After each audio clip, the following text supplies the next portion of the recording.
क्या आप जानते हैं कि महाभारत के हजारों वर्ष बीत जाने के बाद भी एक बाण, हाँ, एक बाण आज भी आकाश और पृथ्वी के बीच कहीं ठहरा हुआ है, न गिरा न रुका, बस झूल रहा है, जैसे किसी अधूरी प्रतिज्ञा का साक्षी। यह कहानी उस बाण की है और उस योद्धा की जिसका नाम आज भी ब्रह्मांड की हर गूंज में सुनाई देता है, अर्जुन। लेकिन दोस्तों, यह कथा उस अर्जुन की नहीं है जिसे हम युद्ध भूमि में गीता सुनते देखते हैं। यह कहानी है अंतिम अर्जुन की, उस वृद्ध योद्धा की जिसके हाथों से आखिरी बार एक बाण चला था और वो कभी जमीन तक नहीं पहुंचा। नमस्कार दोस्तों, आप देख रहे हैं मिस्टिक टेल्स ऑफ भारत, जहां हर सप्ताह हम खोलते हैं उन रहस्यों के पर्दे जिन्हें इतिहास ने भुला दिया और जिनकी गूंज अब भी ब्रह्मांड में सुनाई देती है। आज की कथा अर्जुन का अंतिम दर्शन आपके रोंगटे खड़े कर देगी। तो आइए समय के पर्दे को चीरते हैं और लौट चलते हैं उस युग में जहां एक योद्धा की प्रतिज्ञा आकाश में ठहर गई थी। अध्याय 1। मौन वन में वृद्ध अर्जुन। हिमालय की तलहटी में एक प्राचीन वन था, वेतस वन कहा जाता है। वहां पेड़ों के बीच हवा भी फुसफुसाकर चलती थी। उसी वन के बीच एक वृद्ध धनुर्धर एकांत में ध्यान मग्न बैठा था। उसका चेहरा समय के निशानों से भरा हुआ था, पर उसकी आंखों में अब भी वही ज्वाला थी जिसने कभी देवताओं तक को चुनौती दी थी। वह था अर्जुन। कुरुक्षेत्र की महागाथा को युगों बीत चुके थे। पांडवों ने राज्य त्याग दिया था और अब वे हिमालय की ओर अपनी अंतिम यात्रा महाप्रस्थानिक पर्व पर थे। लेकिन कहते हैं अर्जुन का मन अभी भी अशांत था। अध्याय 2। एक अधूरी प्रतिज्ञा। कई शास्त्रों में उल्लेख मिलता है कि अर्जुन ने अपने जीवन के अंत में एक प्रतिज्ञा ली थी, जब तक मेरा अंतिम बाण अपने लक्ष्य को नहीं भेदेगा तब तक मैं शांति नहीं पाऊंगा। पर वो लक्ष्य क्या था? क्यों अर्जुन, जो कृष्ण के साथ धर्म का सार समझ चुका था, इस अधूरी ज्वाला को लेकर विदा हुआ? कहते हैं वह लक्ष्य कोई मनुष्य नहीं था, न कोई युद्ध, वो था अहंकार।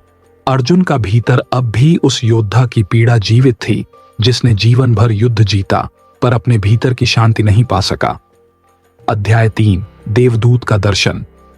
एक रात जब पूर्णिमा का चांद पर्वतों के पीछे उतर रहा था, अर्जुन ने अपने पास किसी उपस्थिति को महसूस किया। ठंडी हवा के साथ एक दिव्य गंध फैली और उसके सामने एक प्रकाशमान आकृति प्रकट हुई। वह था एक देवदूत, या शायद स्वयं भगवान का दूत। उसने कहा, अर्जुन, तुम्हारा समय निकट है, लेकिन तुम्हारी आत्मा अब भी बंधन में है। जो प्रतिज्ञा तुमने ली थी उसे पूरा किए बिना तुम मुक्त नहीं हो सकते। अर्जुन ने अपनी धनुष गांडीव को देखा। अब वह पुराना पड़ चुका था, पर उसमें अब भी शक्ति की गूंज थी। देवदूत बोला, एक अंतिम लक्ष्य है, वह तुम्हें ही खोजना होगा, और जब तुम उस पर अपना अंतिम बाण चलाओगे तभी मोक्ष का द्वार खुलेगा। अध्याय 4। अंतिम यात्रा। अगले दिन अर्जुन ने अपने साथ केवल 3 वस्तुएं लीं, गांडीव, एक बाण और अपने गुरु द्रोण की दी हुई माला। वह चल पड़ा अज्ञात दिशा में। उसके साथ कोई न था, न भीम, न नकुल सहदेव, न युधिष्ठिर। केवल हवा, पत्तों की सरसराहट और स्मृतियां। जैसे जैसे वह आगे बढ़ा उसे अपने हर शौर्य की झलक दिखाई देने लगी। भीष्म का गिरना, जयद्रथ की मृत्यु, कर्ण के साथ युद्ध। पर हर दृश्य के पीछे एक प्रश्न गूंजता, क्या मैंने वास्तव में धर्म निभाया या केवल जीत का मोह किया? अध्याय 5। बाण का रहस्य। एक शाम अर्जुन एक प्राचीन सरोवर के किनारे पहुंचा। वहां जल इतना स्थिर था कि उसमें आकाश का प्रतिबिंब जैसे जीवंत लगता था। अचानक उसने देखा जल के भीतर स्वयं उसका ही प्रतिबिंब नहीं, बल्कि एक और अर्जुन खड़ा है, जवान, तेजस्वी, उसी गांडीव के साथ। वृद्ध अर्जुन चौंक गया। युवक अर्जुन मुस्कुराया, क्या तुमने सोचा कि जीत केवल मैदानों में होती है? नहीं, सच्ची जीत तब होती है जब मन स्वयं को परास्त करता है। वृद्ध अर्जुन ने कांपते हाथों से धनुष उठाया। युवक बोला, यह तुम्हारा अंतिम लक्ष्य है, तुम्हारा अपना अहंकार। अर्जुन ने अपने अंतिम बाण को गांडीव पर चढ़ाया। उसकी डोरी ने जैसे समूचे ब्रह्मांड को कंपा दिया। अध्याय 6। वह बाण जो नहीं गिरा। जब बाण चला तो आकाश फट गया। एक दिव्य प्रकाश फैला और वह बाण जैसे जल और वायु के बीच ठहर गया। न उसने जल को छुआ, न आकाश को छोड़ा। वह बस वहीं ठहरा रहा, जैसे समय रुक गया हो। देवदूत की वाणी फिर गूंजी, यह वही बाण है जो कभी नहीं गिरेगा, क्योंकि इसका लक्ष्य कोई वस्तु नहीं बल्कि एक सत्य था। जब तक संसार में अहंकार रहेगा, यह बाण अपने लक्ष्य तक नहीं पहुंचेगा। अध्याय 7। अर्जुन का अंतिम दर्शन। अर्जुन ने अपनी आंखें बंद की। उसे लगा जैसे कृष्ण की वाणी फिर उसके भीतर गूंज रही है। कर्म करो, फल की चिंता मत करो। एक शांत मुस्कान उसके चेहरे पर आई। धीरे धीरे उसकी देह से प्रकाश निकलने लगा और अगले ही क्षण वह शरीर वहीं बैठा रह गया, मौन, शांत, निर्विकार। पर कहते हैं उसी रात उस वन में अनेक आर्षियों ने आकाश में एक चमकता बिंदु देखा जो आज तक नहीं मिटा। वह वही बाण था, the arrow that never fail. लोग कहते हैं आज भी अगर आप वेतस वन के उस हिस्से में जाएं जहां सरोवर था, तो वहां हवा में एक अजीब सी खामोशी है। अगर ध्यान से देखें तो ऊपर आकाश में कभी कभी एक झिलमिलाहट दिखती है, जैसे कोई बाण अब भी हवा में ठहरा हो, समय और आत्मा के बीच लटका हुआ। यह थी अर्जुन के अंतिम बाण की पहली गाथा। पर असली रहस्य तो अब शुरू होता है, क्योंकि अगली कड़ी में हम जानेंगे क्या वह बाण वास्तव में आज भी मौजूद है? कहां है वो स्थान जहां आर्षि मुनियों ने उसे देखा था? और क्या उस बाण में आज भी अर्जुन की आत्मा की ऊर्जा बसती है? कहा जाता है कुछ रहस्य समय को पार कर जाते हैं। वे न मिटते हैं, न सड़ते हैं, बस प्रतीक्षा करते हैं उनके लौटने की, जो उन्हें फिर से खोजने आए। पॉज, हल्की हवा की ध्वनि। और अब सदियों बाद एक युवा सन्यासी उस बाण के रहस्य को खोजने के लिए उसी वेतस वन की ओर बढ़ रहा था जहां कभी अर्जुन ने अपना अंतिम बाण चलाया था। अध्याय 1। वन का आह्वान। वह सन्यासी था रथविक नाम का। कहते हैं वह कोई साधारण व्यक्ति नहीं था। उसका जन्म चमत्कारी था। बचपन से ही उसे धनुष और बाण के सपने आते थे। हर सपने में वह देखता एक वृद्ध योद्धा, एक सरोवर और हवा में लटका हुआ बाण। एक दिन उसके गुरु ने कहा, रथविक, अब समय आ गया है कि तुम उस बाण का सत्य जानो। वह बाण जो कभी गिरा नहीं, क्योंकि वह अभी भी किसी की प्रतीक्षा कर रहा है। रथविक ने बिना कोई प्रश्न किए यात्रा प्रारंभ की। वह जानता था यह मार्ग केवल पैरों से नहीं, आत्मा से तय होगा। अध्याय 2। वेतस वन की वापसी। वेतस वन अब पहले जैसा नहीं था। सदियां बीत चुकी थीं, पेड़ बूढ़े हो गए थे, पर हवा में अब भी एक अजीब कंपन था, जैसे किसी ने समय को वहीं बांध रखा हो। जंगल में प्रवेश करते ही रथविक को लगा जैसे कोई उसे देख रहा है। पत्तों की सरसराहट में जैसे कोई पुरानी आवाज गूंज रही थी, गांडीव। वह ठिठक गया। उसके सामने एक टूटा हुआ पत्थर था जिस पर लिखा था, यहां अर्जुन ने अपना अंतिम बाण छोड़ा था। अध्याय 3। समय की परतें। रथविक ने सरोवर तक पहुंचना चाहा, पर जैसे जैसे वह आगे बढ़ा, वातावरण बदलता गया। पेड़ों की आकृतियां विकृत होने लगीं, हवा भारी हो गई और अचानक उसने देखा सरोवर वहीं था, पर जल नहीं था। उसकी जगह एक उज्जवल गोलाकार प्रकाश मंडल था जो लगातार धड़क रहा था। उसके भीतर से एक दृश्य उभरने लगा। अर्जुन वृद्ध अवस्था में, वही दृश्य जो हमने पहले देखा था, लेकिन इस बार कुछ नया दिखाई दे रहा था। जब अर्जुन ने बाण छोड़ा तो केवल प्रकाश नहीं फैला, बल्कि एक सूक्ष्म ऊर्जा कवच पूरे स्थान के चारों ओर फैल गया था।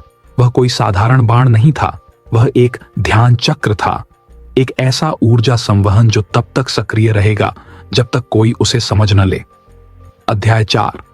अर्जुन की आत्मा का संदेश। रथविक ध्यान में बैठ गया।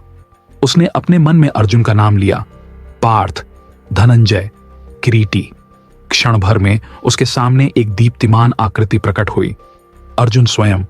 उसके नेत्र शांत थे, पर भीतर असीम शक्ति थी। अर्जुन बोला, तुम वही हो जिसे मैंने प्रतीक्षा की थी। यह बाण मैंने किसी लक्ष्य को भेदने के लिए नहीं छोड़ा था, बल्कि इस संसार को एक स्मरण देने के लिए छोड़ा था कि जब तक मनुष्य के भीतर अहंकार है, तब तक वह मोक्ष को नहीं छू सकता। रथविक बोला, तो क्या यह बाण कभी गिरेगा? अर्जुन मुस्कुराया, गिरेगा, जब संसार अपने भीतर की लड़ाई जीत लेगा।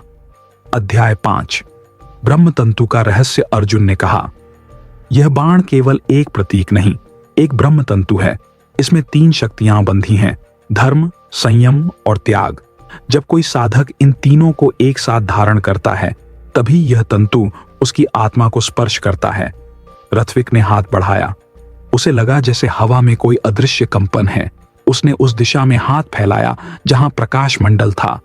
क्षण भर में उसे एक तीव्र झटका लगा और उसने देखा उसके चारों ओर अर्जुन के युद्धों के दृश्य घूमने लगे। भीष्म का बाण शैया, कर्ण का रथ, अभिमन्यु की वीरता, सब कुछ जैसे ब्रह्मांड में अंकित था।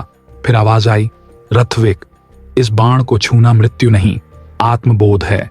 अध्याय 6, बाण का दर्शन। ऋत्विक ने फिर से ध्यान लगाया।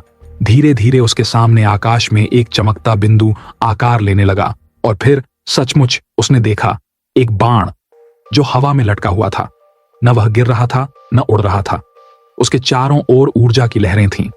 हर बार जब हवा चलती, बाण के चारों ओर सुनहरी किरणें फैलती। ऋत्विक की आंखों से आंसू बह निकले। वह झुका और बोला, जय पार्थ, जय धनंजय। अचानक बाण से एक किरण निकली और उसके हृदय में समा गई।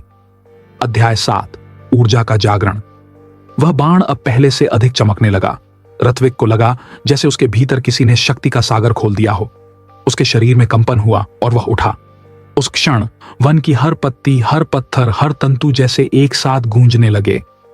कर्म करो, फल की चिंता मत करो। अर्जुन की वही वाणी, वही गीता का सार अब ऋत्विक के भीतर जीवित हो उठा था।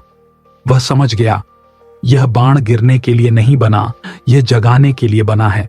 अध्याय 8, देवताओं का आशीर्वाद। आकाश में बादल छा गए, बिजलियां चमकीं और एक विशाल आकृति प्रकट हुई, भगवान शिव स्वयं। उन्होंने कहा, अर्जुन का यह बाण मेरी ही शक्ति का अंश है। जब उसने यह छोड़ा था तो उसने मेरे ही तंत्र से इसे बांधा था। यह तब तक पृथ्वी और आकाश के बीच रहेगा जब तक मनुष्य अपने भीतर के रुद्र को न पहचान ले। ऋत्विक ने हाथ जोड़ दिए। शिव ने मुस्कुराते हुए कहा, अब यह शक्ति तुम्हारे भीतर है, इसे दुनिया तक पहुंचाओ ताकि अर्जुन का बाण अपने लक्ष्य के करीब जा सके। अध्याय 9, आधुनिक युग का रहस्य कथा यहीं समाप्त नहीं होती, क्योंकि आज भी कुछ पर्वतीय क्षेत्रों में, विशेषकर उत्तराखंड के कंधरावन में, रात के समय कुछ साधक दावा करते हैं कि उन्होंने आकाश में एक स्थिर चमकता तीर देखा है। वह न टूटता है न हिलता है। वैज्ञानिक उसे प्लाज्मा एनोमली कहते हैं, पर पुराने साधक उसे अर्जुन का अंतिम बाण मानते हैं और शायद सत्य दोनों में ही छिपा है।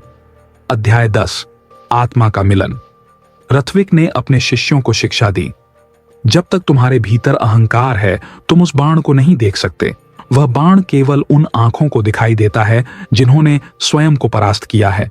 सालों बाद ऋत्विक भी वहीं समाधिस्थ हो गया जहां कभी अर्जुन बैठा था। कहते हैं उसकी समाधि से आज भी एक नीली ज्योति निकलती है, वही ऊर्जा जो अर्जुन ने छोड़ी थी।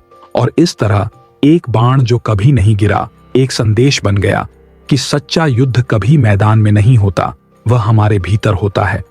दोस्तों, यह थी अर्जुन का अंतिम दर्शन की रहस्यमयी कथा। वह बाण जो कभी नहीं गिरा, वह सिर्फ एक कथा नहीं, वह एक प्रतीक है हमारे भीतर की उस शक्ति का जो तब जागती है जब हम अहंकार को त्याग देते हैं। अगर आपको यह कहानी पसंद आई हो तो वीडियो को लाइक करें, अपने दोस्तों के साथ शेयर करें, और अगर आप भी मानते हैं कि महाभारत के रहस्य आज भी जीवित हैं तो सब्सक्राइब करें हमारे channel mystic tales of Bharat को, जहां हर सप्ताह हम खोलते हैं ऐसे ही छिपे रहस्यों के पर्दे।